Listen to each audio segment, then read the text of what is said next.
So guys, I promise you guys, this is what I was saying at the ending of the first segment of this video recording that published before this particular segment. When these women, the 3,000 women, almost 3,000 women who have my kids already, at least one kid with me, and who are clearly they're all going to move on with me. They're going to move to South Florida, and they're not just going to move to South Florida because it's a beautiful place and try to bamboozle me. No, I am Jesus Christ. I am most of that. For the most part, I am their father and husband in heaven. These are women who are dreaming into this world from the city of God and townships, suburbs surrounding the city of God. And they're dreaming into this world with me to be able to train our children into agents of the Central Intelligence Agency and Interpol, okay, toward getting Earth to the next paradigm in preparation for heaven. That's what they signed up for. That's what I signed up for, to rescue them and then rescue my happiness in being able to do my job for the rest of my life, that particular life tenure, as Sean Dexter John, a.k.a. Khaled Sunday Hassan. The assignments were to have husbands from, from Earth or wherever else. We're not going to say anything about that. And to know that they're going to fail no matter what, because their souls are too young to be able to pass all the tests or to pass the predominance of tests. Okay? They were never going to remain in the relationships with their ex-husbands and ex-boyfriends and whatever else. They were never going to remain in those relationships. They don't know how to pass those tests. It's impossible for them to pass those tests unless there's some sort of miracle cultivation of the American psyche. And I waited to see if there was. But anyway, their husbands and ex-boyfriends, they were crying to them, lying, and stating that I bamboozled them into believing that the rules of Earth was based on whatever they decided, and that them wanting to have sex with 16 and 17 and 15-year-old girls who showed up on campus begging to get into the sororities was their prerogative. They really thought that. And that they blamed it on me. They said I shouldn't have told them that as human beings right to be able to have discretion over their conduct. And they were crying before their wives saying, we'll never be that way again, we'll never do that to you guys again, and this and this and that. And we're gonna get this motherfucker out of the country and don't ever love him again and don't ever acknowledge that he's the father of you guys' youngest children. And in the case of Patricia and Rashida, you guys' only children, and this and this and that. And some of the Rashida lookalikes, they have his kids, and actually one of them, I'm pretty sure that she only has his kids. I don't know how he pulled that off, why he works so hard, why he's rescuing all these women. This is what Melvin said.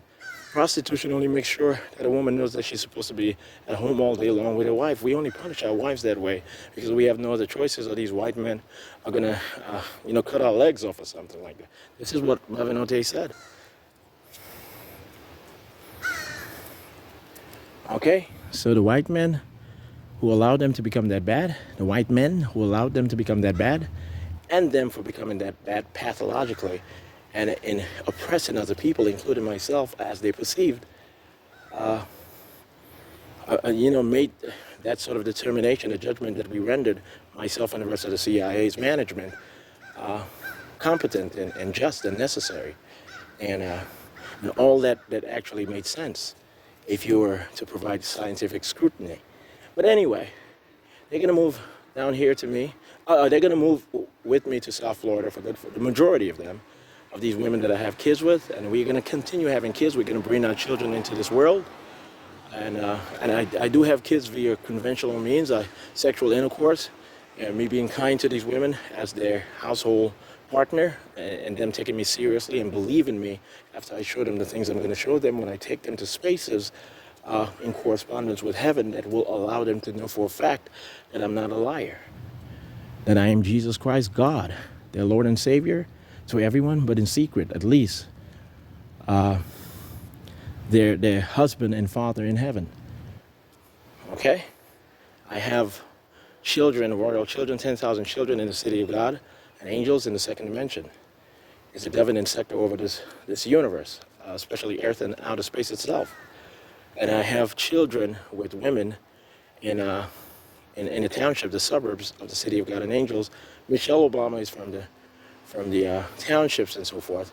And Malia and Sasha, they are my kids with Michelle Obama in heaven. And that's one of the reasons. When Barack Obama found that out, he wanted me dead and so forth. And that's why I never took him seriously. I never took his threat seriously. He couldn't handle that information. When he found out that Kamala Harris is one of my chief wife and angels, something he knew from the get-go, he did not know how to handle it. I never took him seriously, but I did what I had to do to save these women. Barack has 2 children guaranteed with Michelle Obama in this particular life tenure here on Earth. Sasha and Malia, I said yes to that by automation. In you guys' mind, but I made that decision because I wanted to make that decision. Kamala Harris has at least 1 kid, at least 1 or 2 or something like that with Barack Obama, but she has a kid with me in this life, in this particular life tenure, and she's not going to be able to hide it anymore. Okay, I had to rescue her. She was going to be considered the top escort for white FBI agents. They were raping that young woman the whole time. They were raping her. Barack Obama, stop saying that I'm a bad person and having arrested them and done what I did to them, with the rest of the Central Intelligence Agency providing me protection. And I'm not talking about running into anyone's house and having sex with their wife. I've never done anything like that.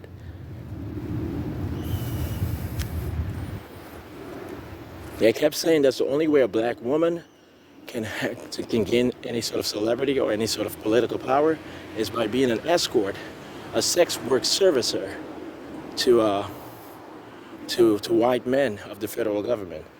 This is what they said, and this is what they really believed. The only way for an African American woman, a black woman, to become of political power or a celebrity, or to remain of political power or a celebrity, is to be a sex work servicer, an escort, a prostitute to the white men of the federal government of the United States, and if they choose certain black men. And that's why Letitia James signed up to be a madame instead. Her deal with the FBI was to be a madame and to reel these women in. I'm crushing all of that. All of that comes to an end right now. I'm going to give you guys a few weeks to learn how to pack your shit up and run. Run for Canada. I'm always serious, I promise you guys. I am always serious. I'm never a sex offender, a violent offender. I am not a criminal. I'm never any of that. But I'm always all-powerful. Not poor. I am always all-powerful. I am always all-powerful. I have been testing you guys' conscience. You guys were not just forced into the situation to me anymore. You guys have been pathologically that way for decades. If you guys were forced into the situation as good people, then that's true. But you guys must have gotten to the point of believing that you guys were automated into finding yourselves in a situation like that. So even when I say factually, okay, you guys were forced into this situation as innocent people, and that's why I'm so considerate and I've audited for years. But based on your logic, you guys were not forced into this situation. You guys were always of that sort of competence in being completely incompetent. Wickedly incompetent, unethically incompetent. When you guys said Rashida was trained by automation to be able to set up Sean, even though she never thought she did, and that she just has to believe that, when you guys made conclusions that that's the only way that you guys can see that, you guys told me that you guys were always bad. Judgment rendered, you guys are going to suffer for the rest of your life. I'm going to have mercy on each and every one of you guys. I'm taking my angels away, and you guys are going to stay the fuck away from South Florida. I guarantee it.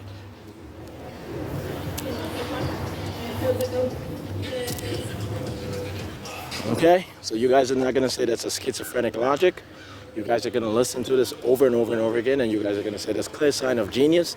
And we're not going to say it's a clear sign of genius under necessity, or genius under threat of losing his or her life. Well, obviously, I'm a person. I was born a male person, obviously. But anyway, you guys are not going to say, well, this particular individual is so fucking smart because he believes that he's going to lose his life. And you guys are not going to be able to argue that anymore. Okay? And you guys are not going to be able to believe that anymore. Former Speaker Newt Gingrich, and I asked him specifically about recent comments from former Speaker Paul Ryan, who says that he believes the former president is unfit for office. And Gingrich said that, well, maybe that means that Ryan is able to provide him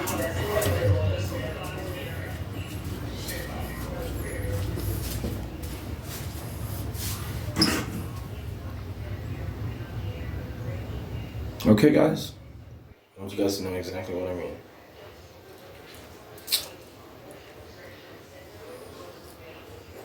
Okay, you can see that I pushed the tooth to the side. I pushed it on top of I didn't do so myself personally, but I pushed it to the side and on top of the adjacent tooth. And as you can see, I do have a scar on my right arm, a slight scar from the burn incident I endured at 15 years old. I don't want you guys to be able to be fooled ever again into believing a lookalike hired by the FBI.